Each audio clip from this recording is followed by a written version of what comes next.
आप सभी लोगों को सादर जय जिनेंद्र। मेरा नाम है प्रतीक कुमार जैन और हम बात करेंगे आज श्वास के विषय में। वो कहते हैं ना, जब तक श्वास है विश्वास है। बिल्कुल सही है, क्योंकि जब तक आपके पास श्वास है तब तक ही आप विश्वास से भर सकते हैं। क्योंकि जिस दिन श्वास ये प्रक्रिया बंद हुई तो फिर कुछ नहीं बचेगा, सिर्फ देह बचेगी। इसके अंदर का जो एसेंस है, जो इसके अंदर की खुशबू है, वो गायब हो जाएगी। इसीलिए हमारे प्राचीन भारतीय साहित्य में इसको श्वास कहा गया, इसको प्राण कहा गया।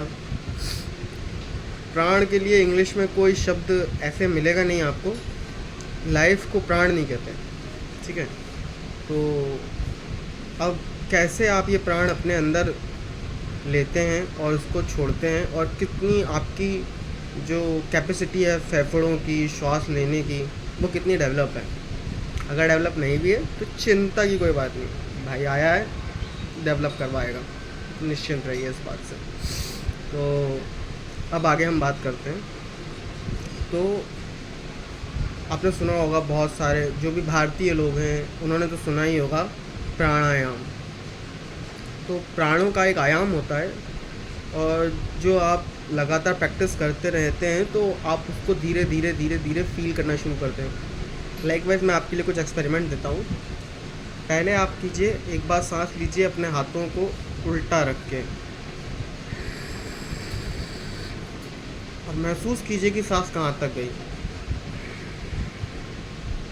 और अगली बार सांस को लीजिए, हाथों को, अपनी पाम को सीधा करके, और फिर देखिए कहाँ तक सांस गई।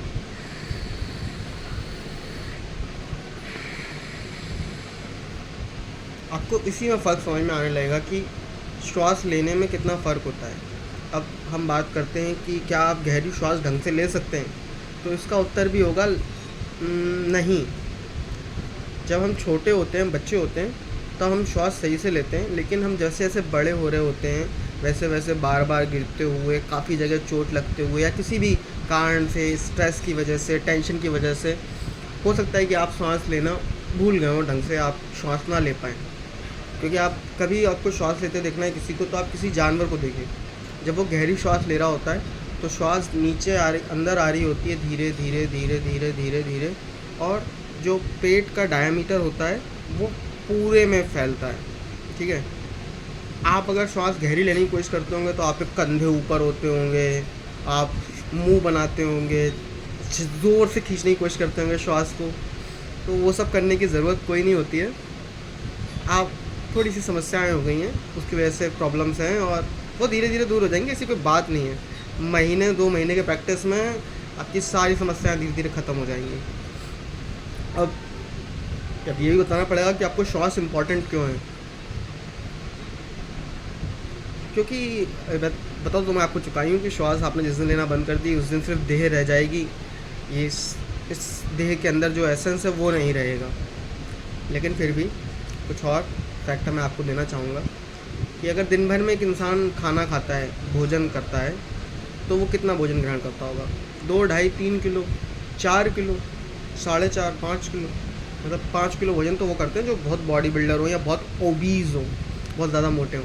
जनरली तो इंसान 2-2.5 किलो से ज़्यादा कोई नहीं फूड खा सकता। पानी कितना पीते होंगे? 2-3 लीटर।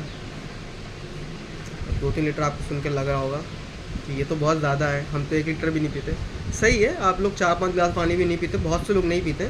ज़्यादा पानी हमको पीना चाहिए। एक्सट्रीम भी नहीं करना चाहिए कि 10-12 लीटर पी गए, वो भी बेवकूफ़ी है।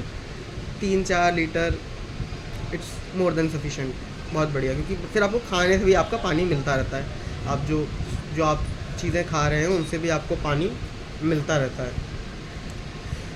लेकिन हम दिन भर में करीब करीब 18 से 20 किलो हवा इनहेल करते हैं और एक्सहेल करते हैं। अब आप सोचिए कि अगर आप खाना चबा के नहीं खाते हैं तो आपको अपच हो जाती है, आपको उल्टियाँ हो सकती हैं, और आप डिस्कम्फर्ट फील करेंगे। आप अगर सही से पानी नहीं पीते हैं तो आप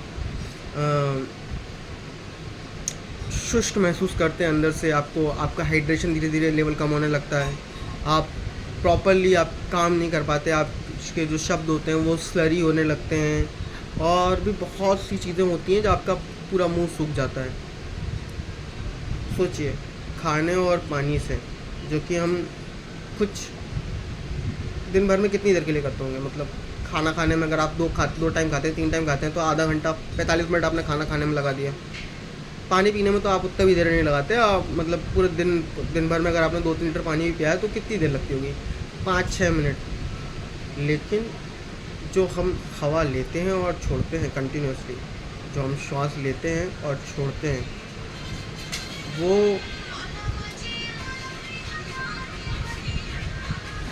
वो श्वास,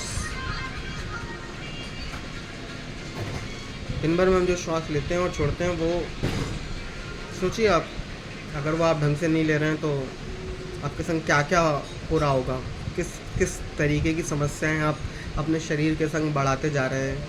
आपको धीरे धीरे बीपी होने लगेगा, शुगर की समस्या होने लगेगी, आपका स्ट्रेस लेवल बढ़ता जाएगा, आपका सेरोटोनिन घटता जाएगा, आपका डोपामाइन इसका लेवल जो है वो अलग लेवल पर पहुंच जाएगा, आपको किसी भी चीज़ से खुशी नहीं मिलेगी, आप शॉर्ट ऑफ ब्रेथ फील करेंगे, और अगर आपने खर्राटे लेने स्टार्ट कर दिए तो आपने बाप रे बीमारियों का पेंडोरा बॉक्स खोल लिया फिर तो अब इन सब चीज़ों से लेकिन बचा कैसे जाए, आप ये पूछ सकते हैं कि प्रतीक, ज्ञान तो बहुत हो गया मेरे भाई, लेकिन उपाय क्या है इसका?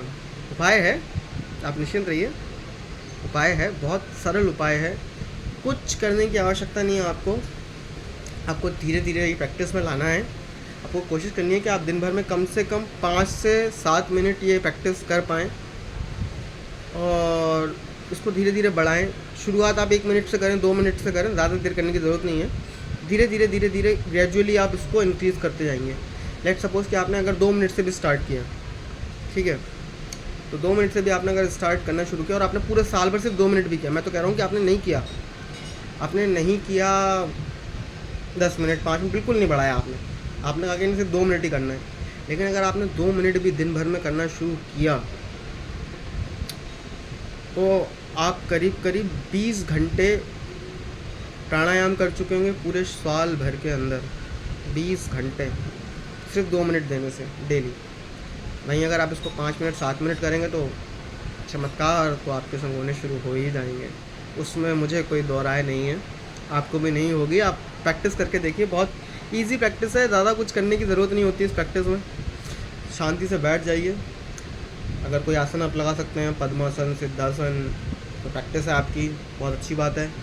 नहीं प्रैक्टिस है कोई बात नहीं, सुखासन में बैठ जाइए, वज्रासन में बैठ जाइए, नहीं बैठ सकते स्टूल पे बैठ जाइए, कुर्सी पे बैठ जाइए। बस काम करना है कि हमको रीढ़ की हड्डी को सीधा रखना है, तनाव नहीं रखना, उसमें किसी जगह खिंचाव नहीं करना कि छाती बाहर, कंधे, ऐसा कुछ नहीं करना।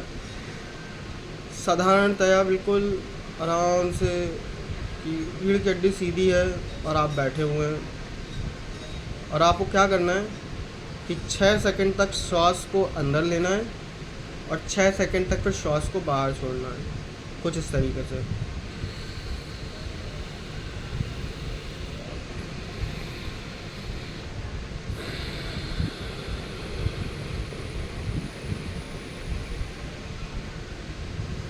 बस 6 सेकंड श्वास अंदर लेना है, 6 सेकंड श्वास को बाहर छोड़ना है। कोई और प्रैक्टिस करने की ज़रूरत नहीं है, कुछ भी करने की ज़रूरत नहीं है। पहले हम बेसिकली इससे स्टार्ट करते हैं ताकि आपका जो गहरी सांस लेने की आदत है वो आप धीरे धीरे डेवलप कर सकें। और जो अब आप में से बहुत से लोग होंगे कि यार हम तो 6 सेकंड तक इनहेल और एक्सेल कर ही नहीं सकते, बहुत इम्पॉसिबल टाइप का है। नहीं, इम्पॉसिबल तो नहीं है, ईजी है, बस प्रैक्टिस की ज़रूरत है। आपने प्रैक्टिस नहीं करी है और कुछ नहीं है। तो कुछ टिप्स देना चाहूँगा आपको कि आप जब भी श्वास लेने की कोशिश करें तो अपने पाम्स को हमेशा ऐसे रखें कि उसका मुंह छत की तरफ हो, ऐसे ना रखें, ऐसे उल्टी पाम्स ना रखें, सीधी पाम्स रखें। इससे जो श्वास है आपके फेफड़ों तक जाती है, मतलब पेट तक जाती है, पूरी फेफड़ों तक तो सभी जाती हैं, पेट तक श्वास जाएगी आपके, और वहीं से आप इसको वापस भी बाहर छोड़ पाएंगे। ठीक है, पहली चीज़ तो ये। दूसरी चीज़, अगर आपको लगता है कि आप 6 सेकंड का लगातार ये प्रैक्टिस नहीं कर सकते, 6 सेकंड इनहेल 6 सेकंड एक्सहेल, तो ऐसी कोई चिंता वाली बात नहीं है। आप शुरुआत में 4 सेकंड से कीजिए कि 4 सेकंड तक इनहेल कर रहे हैं, 4 सेकंड तक एक्सहेल कर रहे हैं। कोई भी आपको श्वास को होल्ड करने की ज़रूरत नहीं है, ना रिटेन करने की ज़रूरत है, कि कुछ भी करने की ज़रूरत नहीं है किसी भी तरीके का। ये आपकी डीप इनहेलिंग है और डीप एक्सहेलिंग है। आप इसको करके देखिए, आपको इसके बहुत बेनिफिट मिलेंगे। आपकी जो हार्ट बीट है वो बहुत प्यारी रिदम में डेवलप हो जाएगी। और प्राणों के बहुत सारे आयाम हैं, मैं 4-5 तरीके के और प्राणायाम करता हूँ, वो सारी जानकारी भी आपसे शेयर करूँगा, निश्चिंत रहिए। अलग अलग प्राणायाम के अलग अलग मीनिंग है, अलग अलग रीज़न है, बट ये बहुत ईजी है और बहुत बेनिफिशियल है आपको। मतलब इससे आप ये समझिए कि आपको मेडिटेशन के बेनिफिट्स मिलना स्टार्ट हो जाएंगे अगर आपने ये रोज़ 2 मिनट से स्टार्ट करना शुरू किया और उसे आप 5, 7, 8 मिनट तक लेके गए। तो आशा करता हूँ कि यह जानकारी आपको किसी तरीके से सहायक होगी आपके जीवन की गुणवत्ता को ऊपर उठाने में। वीर प्रभु से मेरी मंगल कामना है कि आप सभी खुश रहें, संपन्न रहें, मस्त रहें। हर हर महादेव।